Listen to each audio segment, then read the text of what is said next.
তারপর আমার বানানো এই ফ্লাওয়ার ভাসটাকে আমি এই কর্নারটাতে সেট করেছি। তো ফ্লাওয়ার ভাসটাতে রাখার জন্য এই সুন্দর আর্টিফিশিয়াল ফ্লাওয়ারগুলো আমি অর্ডার করেছিলাম। এবার চুটকি বাজিয়ে আমি আমার বেডশিটটাও চেঞ্জ করে নিয়েছি। তো এই হচ্ছে ফাইনাল রেজাল্ট। প্রত্যেকটা কর্নার আমি সুন্দর করে তোমাদের সাথে দেখিয়ে দিচ্ছি।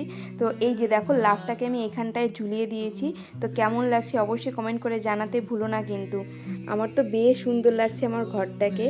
জানো তো আগে আমার এই ঘর সাজানো নিয়ে কোনো রকম ইন্টারেস্টেড ছিলাম না আমি, কিন্তু দিন যাচ্ছে যত বড় হচ্ছি এই ঘর সাজানোর প্রতি যেন আলাদা একটা ভালো লাগা জন্মেছে আমার মনে।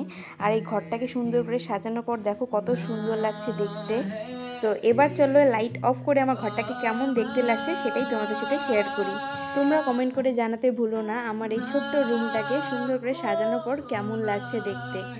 এই হচ্ছে আমার ঘর সাজানোর একটা ছোট্ট ব্লগ। তো চলো আজকের এই ছোট্ট ব্লগটা আমি এখানে শেষ করছি। তোমাদের কেমন লাগলো আমার এই ঘর সাজানোর ছোট্ট ব্লগটা অবশ্যই কমেন্ট করে জানাতে ভুলো না। যদি ভালো লেগে থাকে তাহলে একটা লাইক করে দিও আর আমার চ্যানেলটিকে সাবস্ক্রাইব করে দিও। তো চলো দেখা হচ্ছে নেক্সট কোনো ব্লগে। তো তোমরা সবাই ভালো থেকো, সুস্থ থেকো, বাই।